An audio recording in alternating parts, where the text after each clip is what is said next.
Good day once again, welcome to Henry's Impact International Academy, and today we're going to be continuing our series where we're going to be talking about infectious diseases still under the microbial ecology. First thing you want to ask yourself, when you hear the word infectious disease, you just want to be able to start your definition from leveraging on what disease is. A disease is a damage or an injury. So it's very simple. An infectious disease, it is a damage or an injury that causes, that's the key thing now, that causes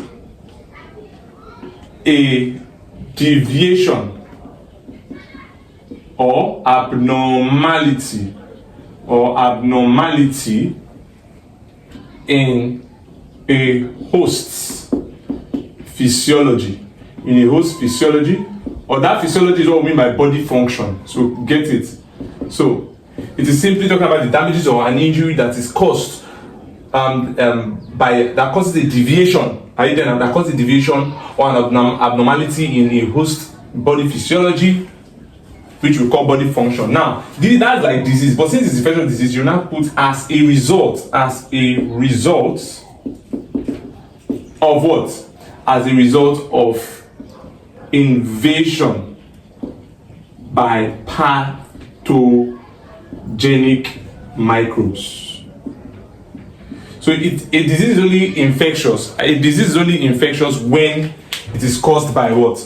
By pathogenic microbes. Do you get that now? So only when it is caused by pathogenic microbes, that's when you call it an infectious disease. Because we have some diseases that are not infectious, like teratogenic conditions or disorders. Those ones are not, they're embryological. You understand? So here now is infectious. That means it is a pathogen or a microbe. That's a microorganism that must have caused the disease. Now, before you even dive right into it very well, we want to now look at what? At some of the terminologies you need to understand. Terminologies in infectious disease as a concept. Now, what are those terminologies? First thing you want to know is the meaning of what we call pathogen. Pathogen. So a pathogen is simply a microbe capable of causing disease. A microbe capable of causing infection. Let's just put it that way. A microbe that is capable of causing what? An infection. That is what we mean by a pathogen. Then we will now look at what we mean by an infection itself. So I'm going to write the meaning of infection so that you can take note of it. Pathogen, we said it causes just what? Microbes. So there are microbes that cause infection. Good. So that infection we are saying now, what's an infection itself? An infection simply means the entry, establishment, and multiplication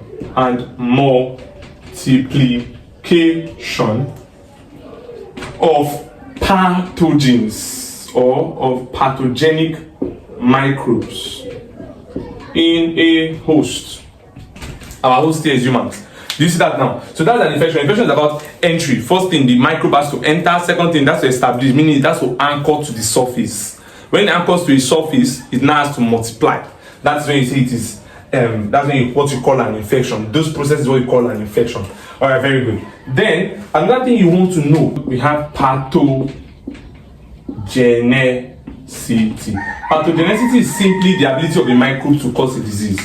The ability of a microbe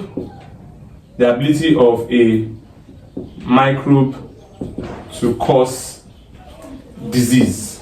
Yes, that's what we mean by that. Then we now have another one again, very important terminology that we call virulence. What's virulence now? That one is the degree of infection or the degree of the disease caused by the pathogen.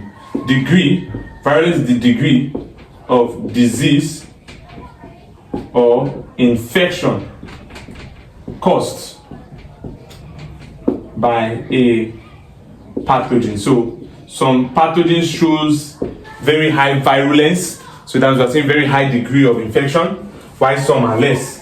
Are we there now?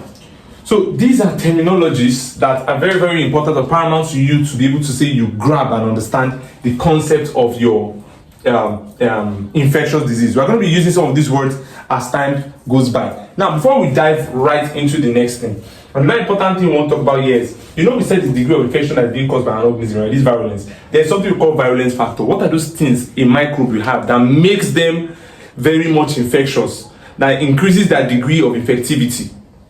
That's what we want to look at now. So, virulence factors. It's going to be a subtopic. We can just put it here.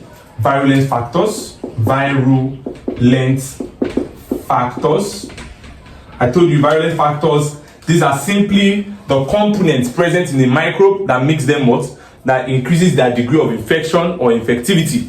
Are you there now? So that is what we mean by virulence factors. Now, there are three major virulence factors that we have. The first one now that we're going to be looking at there is the adherence factor. Some pathogens don't have strong material to adhere to surface, while some have very strong material to adhere to surface. What do we mean? A bacteria, for instance, that has pili and it attaches firmly to a surface than another. You can't compare the infectivity of that kind of bacteria with a bacteria that does not have strong or more adherent pili. Instead, once you attach more, the bacteria or the pathogen that has the ability to attach more or more firmly to a surface, that bacteria has a greater advantage in being more virulent. That bacteria will become more virulent.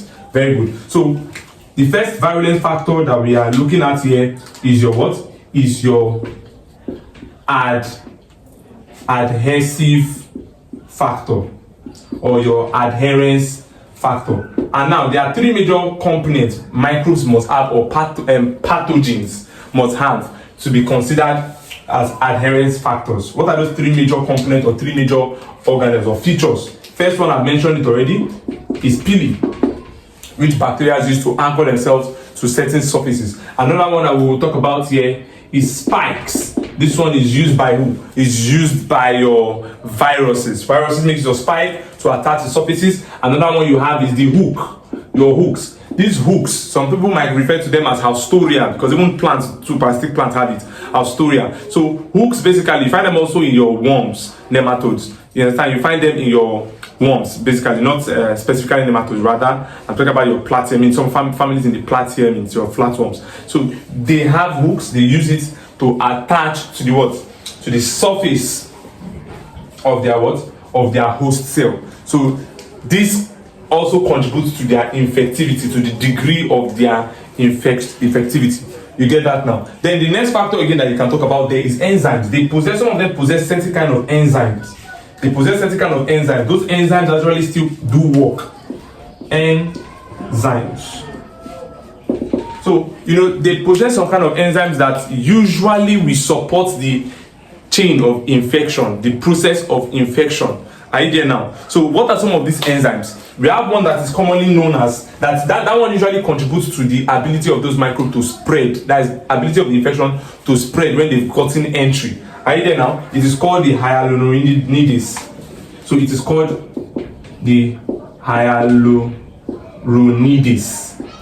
So this hyaluronidase, it contributes to increasing, it will help to increase the spread of the infection within the host. Are you getting me now? That's like the ability to distribute themselves, the infection to distribute themselves within the host cell. That is what your hyaluronidase usually does. Then you now have collagenase. Now collagenase now is got from the word collagen.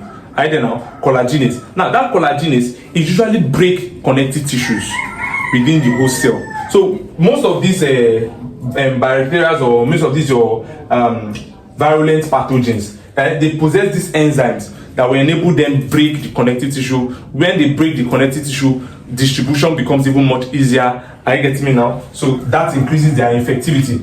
So what do we call it now? Collagenase.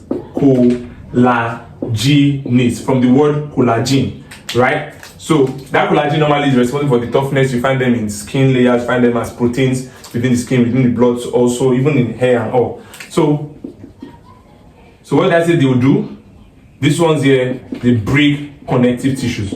Connective tissues. So what am I trying to say? I'm trying to tell you that those parasites, those microbes, they usually possess that collagenase. Are we there now? So it's very, very simple. It's a common thing. It's a common thing that you find in microbes. It's very, very something that you find in microbes. So another one again that we are going to be looking at there is your coagulinase. Now, the coagulinase on its own is usually useful in bacteria or in microbes to enable or initiate blood clotting. It's got from blood coagulate. Coagulinase. That one will do what? Blood coagulation. Blood clotting. Let's call it blood clotting. Yeah. So when blood clots too much, it can end up forming a thrombus within the blood vessel and make blood distribution to those regions difficult, which also affect distribution of white blood cells for defense against those pathogens. You can see it there. So it's that simple. Look at, imagine this was a blood supply, maybe this was a blood supply to an organ here, which is the kidney, and maybe these bacteria are in this place here, in the kidney. What would they do? They can start releasing coagulinase. Coagulinase will get released into the bloodstream. What will it do? It will clog the blood. So the blood starts clotting, and once the blood has clotted and blocked further blood supply to that region, because when there's an infection in the region, white blood cells want to travel there. White blood cells, which are the helper, they want to help to go and defend the body. So they want to travel to kill all these microbes. But now that coagulinase has been released and has caused coagulation, they won't be able to move there. This thing here is also called what? It's also called thrombolysis. So it's very, very simple. All right. So that's the second virulent factor, enzyme. So what are the virulent factors? Adhesive factors, enzyme factors. Are you there now? Then you now have the last one, which is the toxin. So obviously, they are parasitic because they release toxins. What are the toxins that usually get released? Sometimes, let's put for instance now, in cholera, you understand, we have the cholera toxin. What will that one cause? Cholera toxin usually initiates diarrhea, right? It will initiate diarrhea in individuals. Then we also have, maybe in botulinum, you have the botulinum toxin. What will botulinum toxin do? It usually causes paralysis in the host. Can cause paralysis in the host. So basically, what we're trying to say, these are the virulent factors that we have. Three major virulent factors. We have the adhesive factor, we have the enzyme factor, and we have the toxin factors. These three things usually will determine what bacteria, what parasite, or what pathogen is more dangerous. That degree of infectivity is more infectious than the other. It's that simple. All right, very, very good there. Now, having discussed virulent factor and discussed this, the next thing I want to talk about here is something referred to as the chain of infection. Chain of infection. Yeah. The chain of infection. Chain of infection. Now, when we hear the word chain of infection, we are looking at how infective agents, are you there now? That, let me just call it the chain of infectious agents. So we're looking at how these infectious agents, which we usually refer to as pathogen, manage to circulate or circumduct within our ecological system. Are we there now? So the first thing that we're going to start with there is that we know that we have an infectious agent, right? We have an infectious agent. Now, first thing is that this infectious agent, the first component of the chain is to realize that this infectious agent will have a what? It will have a reservoir. Now, what's the reservoir? The reservoir is the region or location where the what? Where the pathogen can be found. So these are regions, or natural habitats. That's the keyword. Natural habitat of the pathogen. So these are the natural habitats of the pathogen. And what are usually the natural habitat of this pathogen? You will find them in where? You can find them in humans. Different parts of humans. Digestive system, you find E. coli in the respiratory system. You can find them there. You can also find some of them in food. You find some of them in different surfaces. You find them there. So that's the reservoir, different regions where you can find those infections. Now, after the reservoir, the next component of the chain of infectious agent that you want to look at there is that there must be a mode of exits. or mode of exit. Mode of exit. Are we there now? Or you can call it the region of exit. Now, what's the region of exit? The region of exit here is talking about what region or what site can these parasites use to leave their reservoir. That's how they leave the reservoir. For instance, now we know it can happen through defecation. It can happen through defecation when an individual that has been housing Escherichia coli in his intestine, and then now it defecates, it can release those what they call it, those pathogens from the body, which was the reservoir, right? So that's one of the mode of exit. Another mode of exit again that we have is through what? Is through breathing. Is through breathing, which I can refer to as miasma air pollution. Are we there now? You can also refer to it as aerosol. Aerosol. That's another one you can refer to it as.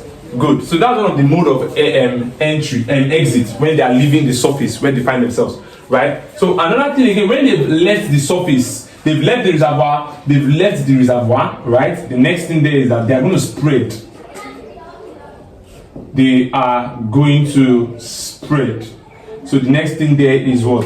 Is spread. Is spread.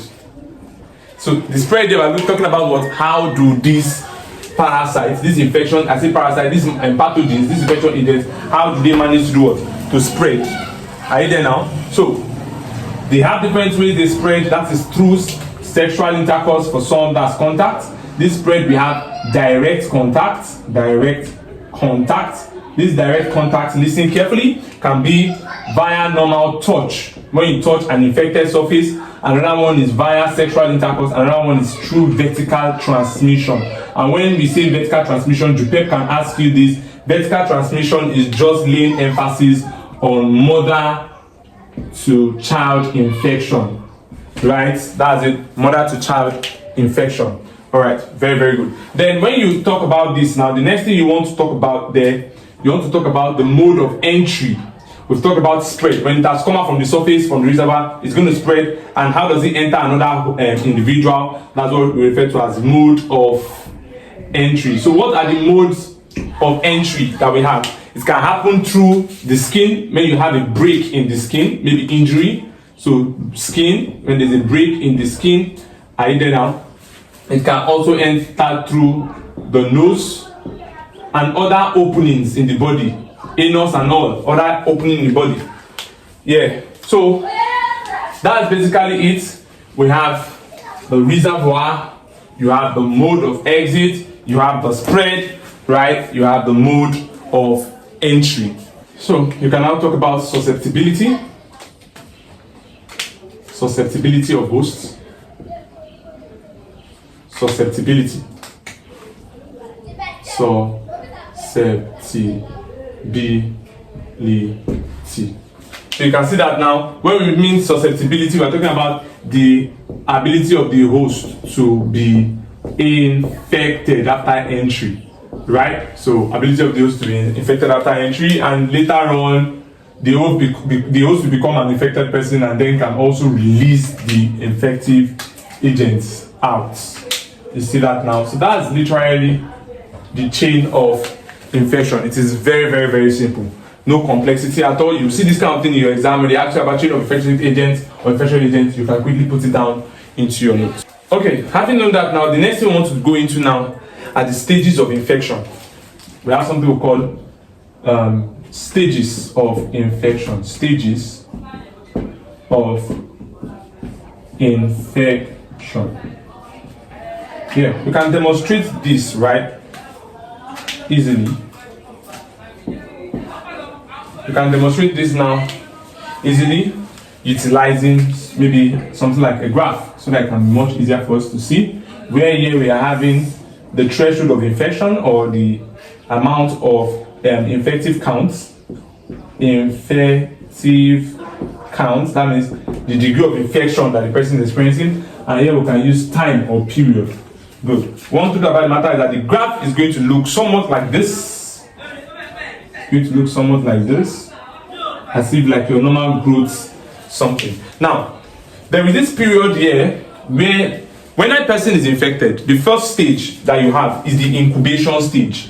So the first stage is your incubation stage. At this stage now, this is when infection happens. The microbe just entered into the person and then has not started pulling up symptoms. In some kind of infection, it might take like 1 month. This incubation period might last like 1 month. So that period now, you're not seeing any symptoms. There are no disease because the count rate of the parasites is still very low. They've not started multiplying.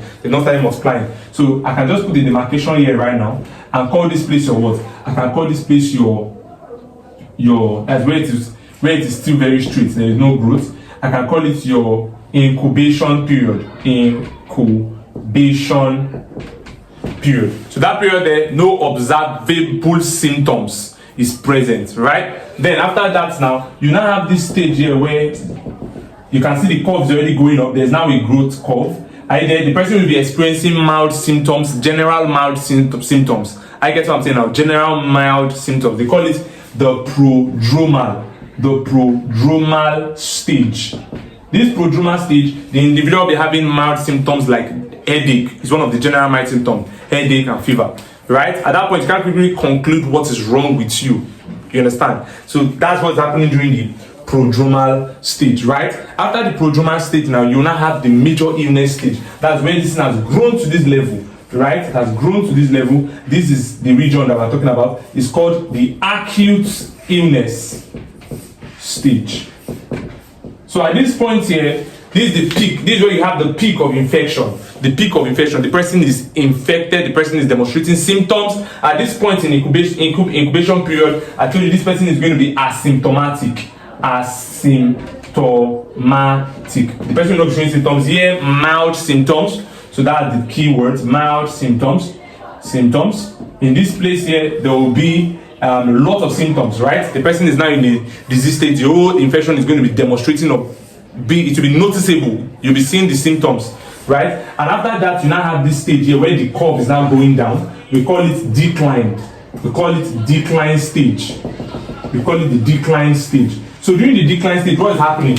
The infection has triggered the person's immune system, right? So the immune system is triggered. Immunity is triggered. Are you getting me now? It's triggered, and also maybe the person has started receiving therapy. So therapy, treatment has commenced. So immune system is trying to bring down the infection. Your drug is also trying to bring down the infection, and that will cause the decline stage of the stages of infection. Finally, you have this last stage here, which is the recovery. The person has started recovering as a result of a drop in the infective, count. So here now, we call that last stage the convalescence. And then now that is where recovery is taking place. Let me just write it there. Recovery. So what are the stages of infection? You have the incubation period, you have the prodromal period. You also have the acute or the illness stage or period. You now have the decline, the period of decline. Finally, you have the convalescence period, which I told you means recovery. That is that on infectious disease. Do well to make sure you subscribe to our channel if you haven't, and also click on the notification bell so that when we drop videos like this, you will be notified.